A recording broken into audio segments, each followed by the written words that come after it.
See, I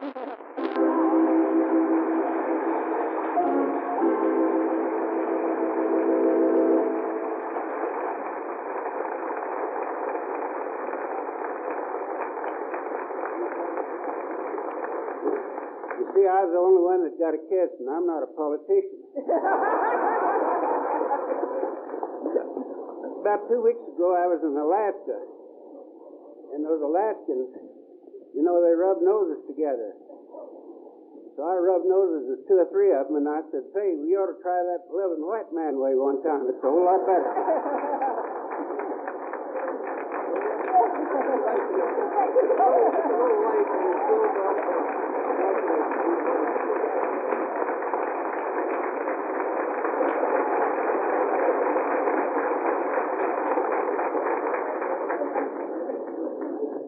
Will the escorts for the inductees now return to their tables?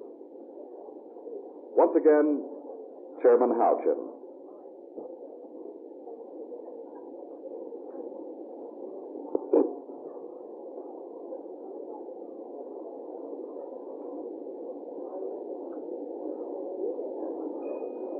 We are honored to receive these inductees in the Oklahoma Hall of Fame. May the memory of their contributions live long in the hearts of our citizens, and the spirit they represent be carried forward from generation to generation. And now, we are most honored to have our governor, David Hall, with us this evening. Governor, we appreciate your help in our induction ceremony, and we'd like very much to hear a word from you now. Thank you.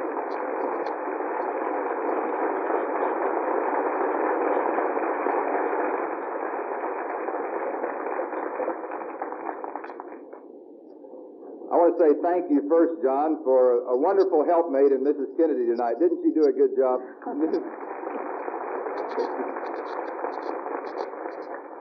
Senator McClellan, Governor Gary, Congressman Steed, distinguished honorees, distinguished members, and ladies and gentlemen of Oklahoma. What a wonderful night to bring the whole family of this state together to honor some of our most talented children. Thank you.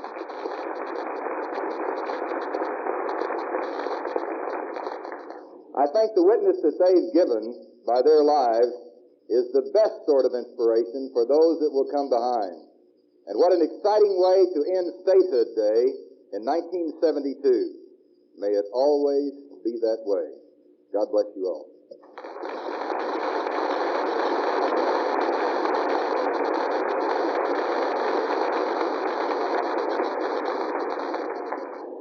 We are honored this evening to have with us the wife of our special guest of honor.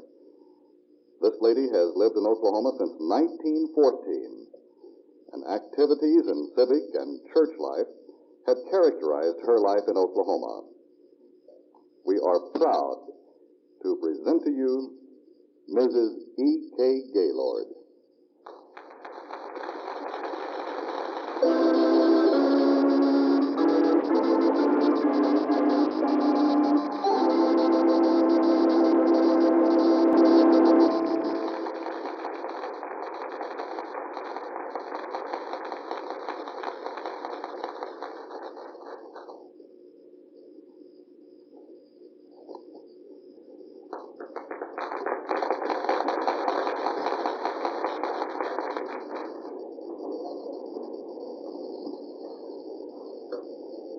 And now, for our special presentation of the evening, to a 1930 inductee in the Hall of Fame, being honored here again tonight, Mr. Paul Miller, Chief Executive of the Worldwide Associated Press, Chief Executive of Gannett Newspaper Chain, who owns and operates 43 metropolitan newspapers, and who spent much of his early years in Oklahoma, will deliver the citation for his former boss, Mr. E.K. Gaylord.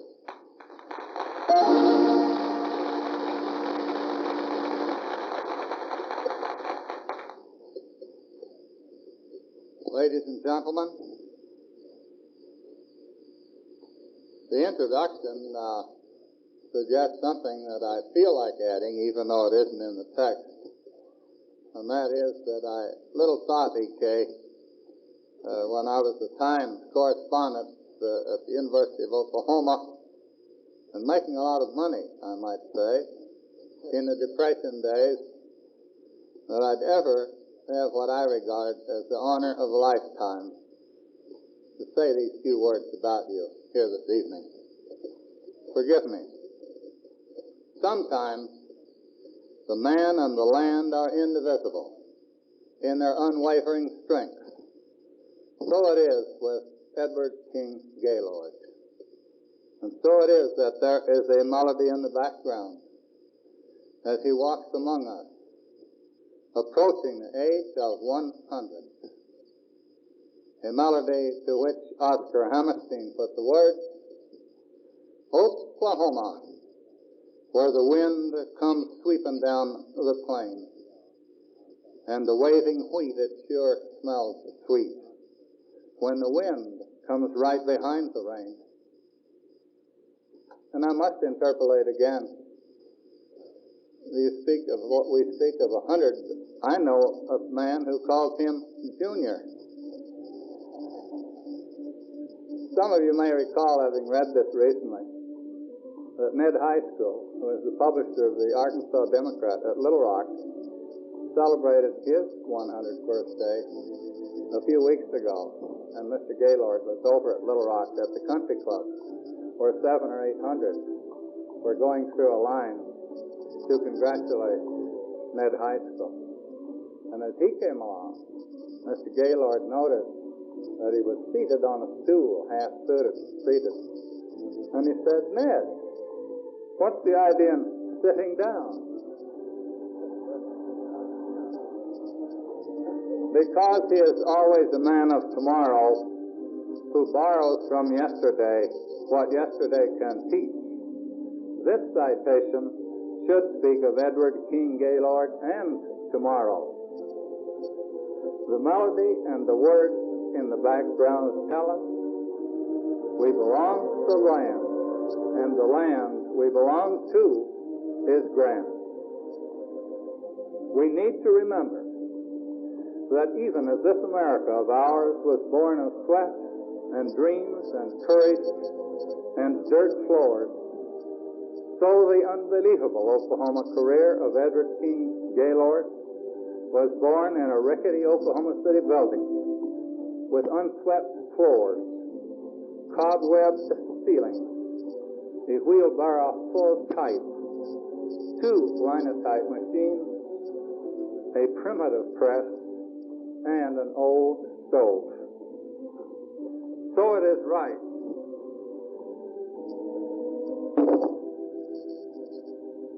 and it is good that we turn to him in these times when doubts and uncertainties walk with us to ask about tomorrow. We turn to him and we look at the land he helped to fashion, and we are reminded with the sharpness of an Oklahoma wind that anything can be achieved by a man who walks through life with a blend of courage, optimism, and conscience. We are reminded that this land, this Oklahoma, this America, always are stronger than we think they are. And the melody continues in the background, and the snatches of lyrics come through as though they had been written for Edward King Gaylord. Soon to be living in a brand new state. Plenty of air and plenty of room to swing a rope. Plenty of heart and plenty of hope. A citation should speak of things visible and things invisible. The things visible about Edward King Gaylord had the sweep of pioneering to them.